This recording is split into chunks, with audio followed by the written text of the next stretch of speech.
اعوذ باللہ من الشیطان الرجیم بسم اللہ الرحمن الرحیم۔ مڈل اسکول رنگ ورنوں کے پیارے بچوں، السلام علیکم۔ 8ویں جماعت کے پیارے بچوں، السلام علیکم۔ آپ اپنی کتاب بہارستانی اردو سے سبق جو ہے صفحہ نمبر 50 یعنی جابر بن حیاں، اس کا جو آج ہمیں آخری حصہ پڑھنا ہے۔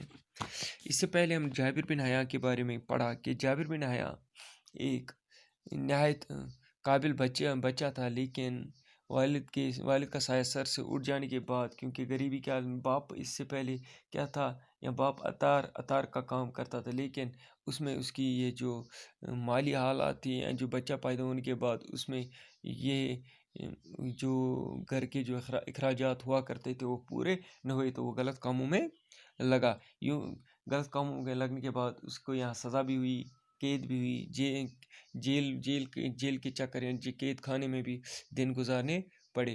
آخر کار اس کی موت ہوئی۔ ابھی جابر چھوٹا ہی تھا کہ ماں کے جو کندھوں پہ اس کو کیا کہتے ہیں، کندھوں پہ آپ پہنچا۔ غرض مطلب یہ کہ اب ماں کے سوا اس کے یہاں کوئی نہ تھا۔ ماں نے اس کو کہاں بھیجا؟ کوفے سے باہر ایک دیہات میں، ایک گاؤں میں، اپنے رشتہ دار کے یہاں۔ جابر نے وہاں تعلیم حاصل کی، 1-2 سال وہاں رہے تو بعد میں واپس چلے آئے یہاں پہ بھی اعلیٰ تعلیم حاصل کرنے، کیونکہ اس وقت کوفے میں مدرسے، بڑے بڑے مدرسے موجود تھے، تو وہاں داخلہ لیا۔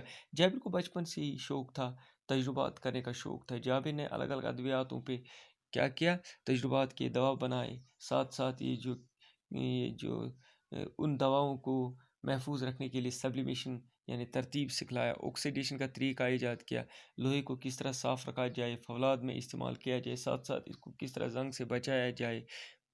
ارک کشید کا آلہ بھی اسی نے ایجاد کیا، جس کو ریٹارڈ کے نام سے جانتے ہیں۔ آج بچوں ہمیں اس سے آگے پڑھنا ہے۔ جابر ہی نے مدنی تیزاب ایجاد کیا۔ مدنی تیزاب وہ تیزاب جو دیہاتوں سے بنایا جائے۔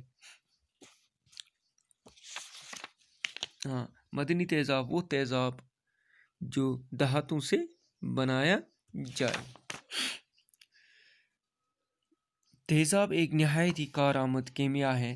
کلمی شورے کا تیزاب یعنی نائٹرک ایسڈ ایجاد کرنے کا سہرا بھی اسی کے سر ہے۔ یہ جو نائٹرک ایسڈ ہیں، جو تیزاب ہیں، اس کا سہرا بھی کس کے سر ہے؟ جابر بن حیاں کے سر ہے۔ نائٹرک ایسڈ بناتے وقت اس کے کافی برتن ضائع ہوئے۔ یہ ایسڈ تیار کرنے میں جابر بن حیاں کے یہاں جو کوئی بھی برتن تھا وہ تباہ ہوا۔ کیوں کر تباہ ہوا یہ آگے پڑھنا ہے۔ وہ جس برتن میں بھی یہ تیزاب رکھتا تھا اس میں سوراخ ہو جاتا تھا۔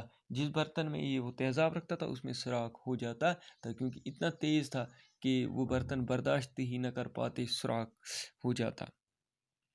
جابر نے اس بات کی پرواہ نہ کی۔ جابر بن حیاں جو تھے، اس نے اس بات کی پرواہ نہ کی، اس نے کہا سوراخ ہونے دے، لیکن میں اس کے لیے محفوظ برتن ڈھونڈ نکالوں گا۔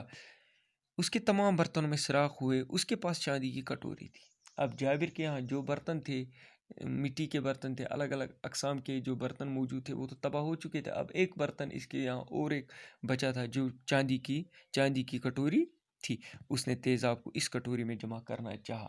اس نے چاہا کہ اس جو نائٹرک ایسڈ ہے، کلمی شورے کا جو تیزاب ہے، یہ زیادہ تیز ہوا کرتا ہے، اس سے آپ کو محفوظ رکھنا ہے، اس سے آپ کو دور ہی رہنا چاہیے، یا اگر آپ نے دیکھا ہے تو ان برتنوں کا استعمال کریں جو برتن جابر بن حیاں نے اس وقت اس کے لیے تجربات میں یا اس کے تجربے کے بعد محفوظ برتن بتائے۔ اس میں بھی سوراخ ہو گیا۔ کس میں بھی سوراخ ہو گیا؟ اس چاندی کی کٹوری میں۔ اب اس کے پاس سونے کا ایک برتن بچا تھا۔ چاندی کی کٹوری کوئی معمولی کٹوری نہیں ہے۔ ہمارے پاس اگر کوئی معمولی برتن ہوا کرتا ہے تو ہم اس کو محفوظ رکھتے ہیں، نہیں اس میں یہ مت کرو، وہ مت کرو، یہ خراب ہو جائے گا۔ 5 پیسے کا برتن اگر ہو اس کو ہم محفوظ رکھتے ہیں۔ اس نے کیا کیا، اس نے جو کوئی بھی برتن اس وقت اس کے یہاں موجود تھا، ساتھ ساتھ ہی غریب ہی تھا، کیونکہ والد صاحب کا سر سے اٹھ گیا تھا، تو ماں بیچاری کیا کچھ کرتی تھی۔ یوں کر اس نے اس پہ بھی کوئی یہ نہیں سمجھا کہ چلو یار کر لیتے ہیں، اگر میرے سے اس دنیا کو کچھ حاصل ہے، میرے ان تجربات سے دنیا کو کچھ ملے، تو اس کی ان برتنوں کی پرواہ نہیں ہے۔ جب اس میں اس نے جمع کیا تو سوراخ ہوا. اب سونے کے اس برتن میں تیزاب، اب اس کے پاس سونے کا ایک برتن بچا تھا.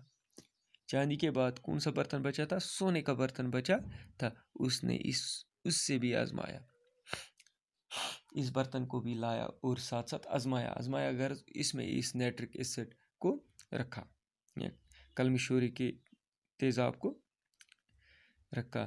سونے کے اس برتن پہ تیزاب کا کوئی اثر نہ ہوا. یہ برتن تھا اس پہ تیزاب کا کوئی اثر نہ ہوا.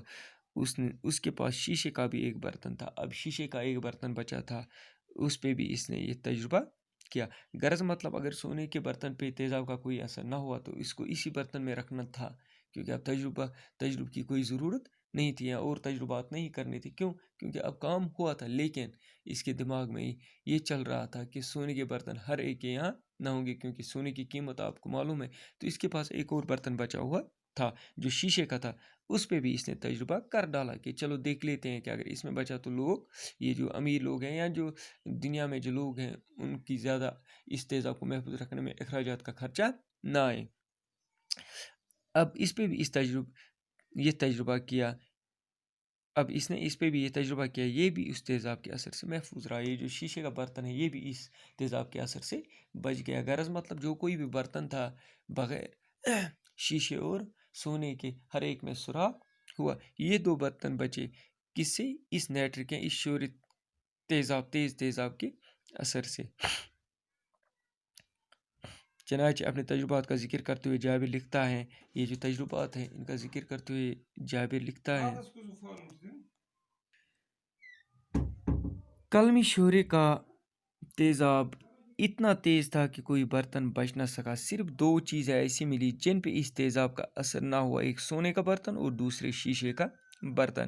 جابر بن حیاء نے جو بعد میں لکھا، اپنے تجربات کے بارے میں لکھا، تو اس میں اس نے یہ کہہ ڈالا کہ میرے پاس جتنے برتن تھے وہ ضائع ہوئے، لیکن دو ایسی چیز میرے یہاں بچے ملے جن پہ تیزاب کا کوئی اثر نہ ہوا. ایک تھا سونے کا برتن، دوسرے شیشے کا برتن. اس عظیم سائنسدان نے کئی قسم کے تیزاب ایجاد کیے. اس نے سونا پگھلانے والا تیزاب بھی ایجاد کیا. یہ جو عظیم سائنسدان تھے جابر بن حیاء، اس نے بہت سے اقسام کے تیزاب ایجاد کیے اور ساتھ ساتھ ایک سونا پگھلانے والا بھی تیزاب ایجاد کیا. مختلف قسم کے تیزاب تیار کرتے کرتے اس کی آنکھیں خراب ہو گئی.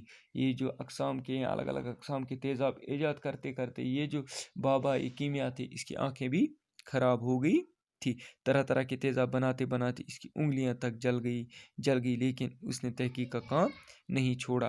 یہ جو جابر بن حیاء تھے، اس کی انگلیاں بھی بالکل کیا ہوئے تھے؟ تباہ ہوئے تھے، جل گئی تھی. کیوں کر؟ یہ طرح طرح کی تحقیقات کر کے. جابر بن حیاء دنیا کا پہلا سائنسدان ہے جس نے علم کیمیا یعنی کیمسٹری میں تجربات کو اہمیت دی.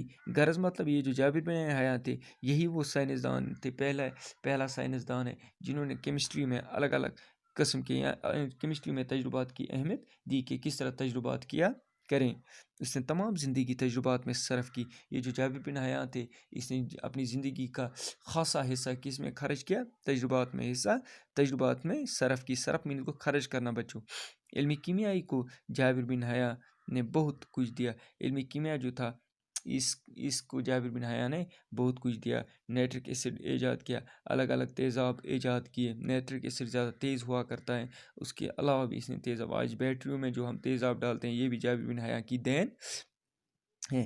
کوفے نے اس عظیم سائنسدان کو علم کیمیا کیمسٹری کا بابا آدم تسلیم کیا جاتا ہے. جو کوفے میں ہی نہیں بلکہ پوری دنیا میں اگر کوئی کہے کہ کیمسٹری کا بابا کون ہے تو بغیر کسی ڈر کے، بغیر کسی خوف کے اسی کا نام لیں جس کا نام تھا جابر بن حیاء. لیکن جو اس وقت کے عظیم سائنسدانوں میں اس کو بابا آدم فادر آف کیمسٹری تسلیم کیا جاتا ہے. کہاں پہ؟ کوفے میں. ٹھیک ہے بچوں یہاں پہ ہمیں یہ سمجھ آیا کہ یہ جو جابر بن حیاء تھے یہ بابا کیمسٹری ہیں. جو کوئی بھی تیزاب ہیں، جو کوئی بھی ایسڈ ہیں، جو کوئی بھی ادویات ہیں، اس کو ایجاد کرنے میں جابر بن حیاء کا خاصا ہاتھ رہا ہے. جابر بن حیاء ہی وہ شخص ہیں جس نے نائٹرک ایسڈ بنایا. اس کو محفوظ رکھنے کے لیے برتنوں کو تجربات کر کے برتنوں کو ہمارے سامنے لے آئے. ساتھ ساتھ ارک کشید کو حاصل کرنے کے لیے آلہ تیار کیا جو ریٹارڈ کے نام سے ریٹارڈ کے نام سے جانتے ہیں، آکسیڈیشن کا طریقہ ایجاد کیا، دواؤں کو محفوظ رکھنے کے لیے ایک طریقہ کیا جس کا نام ہے سبلیمیشن، وہ بھی اسی نے ایجاد کیا ہے۔ یہاں تک کہ اتنے تجربات کیے تھے کہ آنکھیں بھی خراب ہوئی تھی اور انگلیاں بھی جل گئی تھی، لیکن اس کی پرواہ نہ کی۔ کیوں نہ کی؟ کیونکہ اس نے چاہا کہ سائنسدانوں کو کیمسٹری کے تجربات میں اہمیت دی جائے کہ اس کی اہمیت کیا ہے۔ امید ہے بچوں آپ کو یہ سبق سمجھ آیا ہوگا، اور ساتھ ساتھ اس سبق کو بہتر طریقے سے یاد رکھنے کے لیے آپ کو اس سبق کا دوبارہ مطالعہ کرنا چاہیے۔ یہاں پہ عطار ہیں، عطر بیچنے والا۔ فکر لاحق ہونا کو اندیشہ ہونا، فکر کرنا، غرض مطلب فکر لاحق فکر کرنا۔ روزی روٹی، روزگار، کم سن کو چھوٹا، میسر کو مہیا، کوٹ کوٹ کر بھرنا کو ٹھوس کے بھرنا، بہت زیادہ بھرنا۔ مروجہ کو جس کا رواج ہو، جو عام ہو۔ دن سوار ہونا کو کسی خیال یا بات کے پیچھے لگنا۔ بٹھی کو بڑا چولہا جو بیکری میں ہوا کرتا ہے۔ کیمیا گر کو کیمیا بنانے والا۔ مرتب کو ترتیب دینے والا۔ قواعد کو قاعدے کی جمع۔ محفوظ کو حفاظت سے رکھا ہوا۔ ایجاد کرنا، وجود میں لانا، نئی بات۔ دریافت کرنا، ڈھونڈ نکالنا۔ کشید کرنا، ارک نکالنا۔ آلہ، اوزار، ہتھیار۔ مدنی تیزاب، وہ تیزاب جو دھاتوں سے بنایا جائے۔ عظیم کو بڑا، بڑے رتبے والا۔ بابائے آدم کو موجد، شروع کرنے والا، یا بابائے آدم کو، یہ بابائے کیمسٹری، بابائے آدم موجد، شروع کرنے والا، جس نے اس کو شروع کیا ہو۔ وآخر دعوانا والحمد للہ رب العالمین۔